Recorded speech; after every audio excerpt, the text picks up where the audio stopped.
The Lord be with you. And with your spirit. A reading from the Holy Gospel according to Saint Luke. Glory to you, O Lord. Jesus journeyed from one town and village to another, preaching and proclaiming the good news of the kingdom of God. Accompanying him were the 12, and some women who had been cured of evil spirits and infirmities. Mary, called Magdalene, from whom 7 demons had gone out. Joanna, the wife of Herod's steward Chosa. Susanna, and many others, who provided for them out of their resources. The Gospel of the Lord. Praise to you, Lord Jesus Christ. Glory, worship, praise, and thanksgiving to our Lord Jesus Christ. Amen. Amen. And we call on Padre Pio to bless all of us on the 7th day of our preparation for our fiesta. Also, we also remember Padre Andrew Kim Taigon, Paul Chong Hasang, and many other martyrs of Korea. Have you noticed recently there are so many people who are hiding? And still today, some are still hiding. They are hiding because they have done something wrong. Hindi ko na siguro kailangan sabihin ko sino-sino yung mga nagtatago, no? And, you know, people when they committed something bad or evil or a crime, they go into hiding.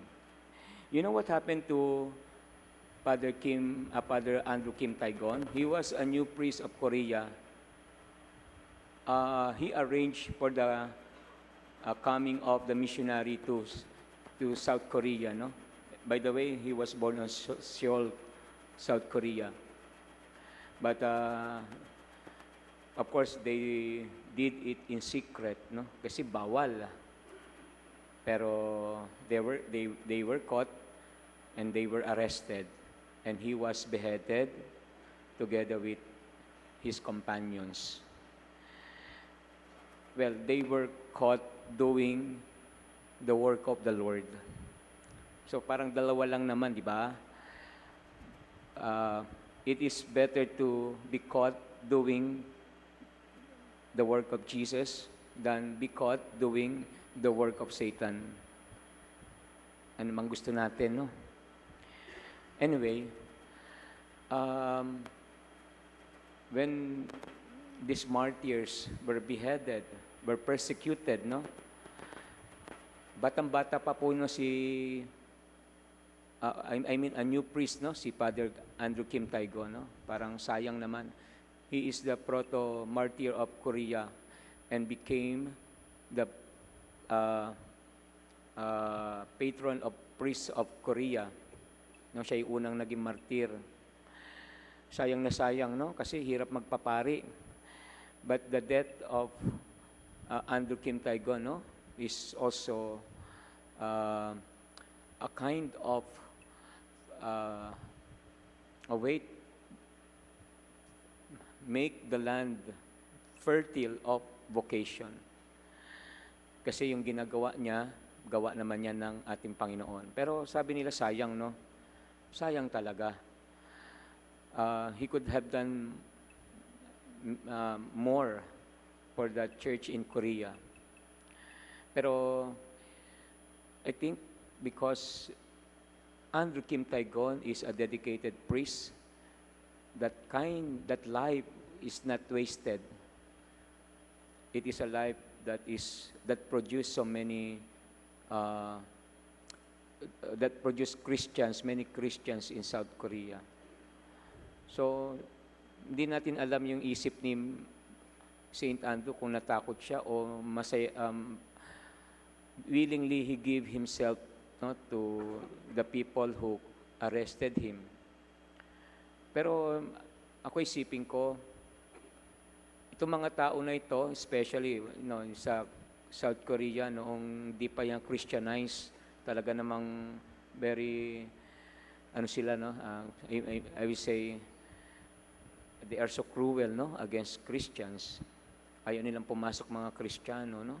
So, for a person who will persevere to become a priest in that kind of environment, we know that the love of Andrew Kim Taigon to Jesus is so great that he is willing to suffer for the Lord. Iyon sinasabi po ni Saint Paul, no? If our hope is only in this life, we are the most pitiable people. Kaawa-awa talaga tayo kung tayo ay ang atin lang inaasahan ang buhay sa mundong ito, no? Pero kung ang inaasahan natin ay ang buhay natin sa kabila, tayo po ay kahanga-hanga. Okay? Tayo ang dapat pinakamasaya na tao, hindi kawawa. But I think that is what Andrew Kim Taigon hoped for, a life with God. So we are being called to a life that is not stuck, no, in this life. Masarap mabuhay, sabi nila, no, sa mundong ito. Of course, masarap mabuhay pagka you have the means to live a comfortable life.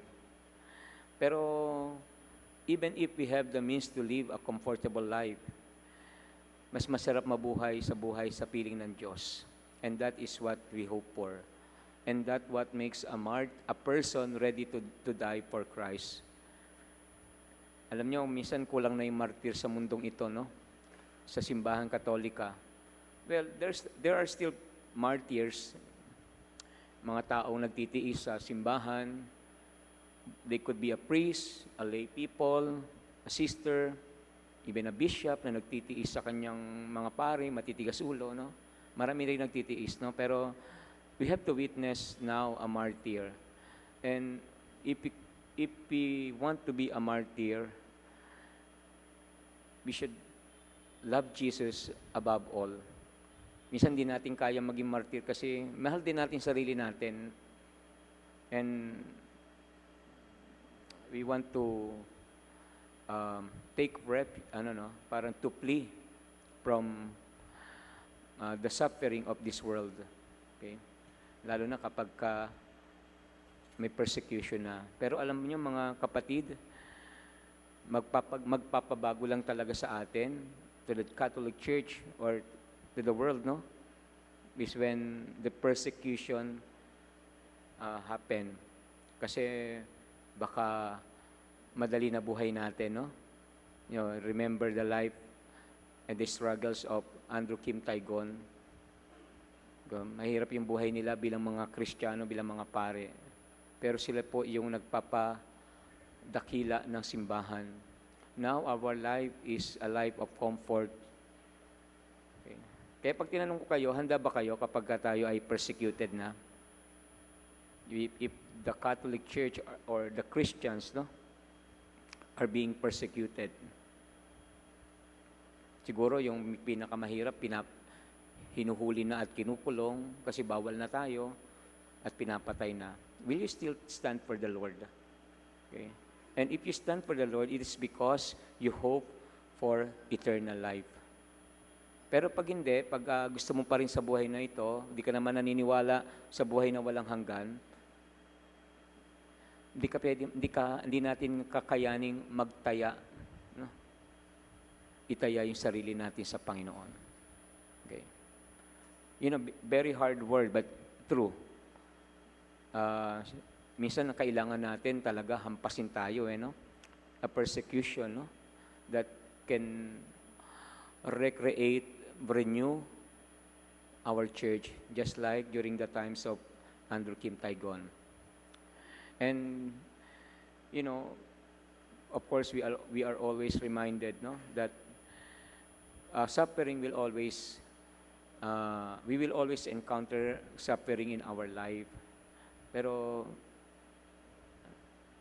if we are confident and full of hope in the Lord, yung suffering natin talaga makikita natin laging is a passage, a way for us to enter into the life of the Lord. Hindi talaga tayo makakapasok sa isip, sa buhay, sa puso, sa diwa ni Kristo kapag buhay natin very comfortable. Di ba? Ayoko naman sabihin magpakahirap kayo, no? Pero, I mean, we should always be ready to die for Christ. Pwede? We should always be ready to die for Christ. Nakakatakot mang isipin. Pero for a person to say, I am ready to die for Christ, yan yung tao na ang pag-asa niya, hindi ang mabibili niya dito, makakain niya dito, matutulugan niya dito. But, you know, what awaits us in the home of our Father? Eternal life. Amen.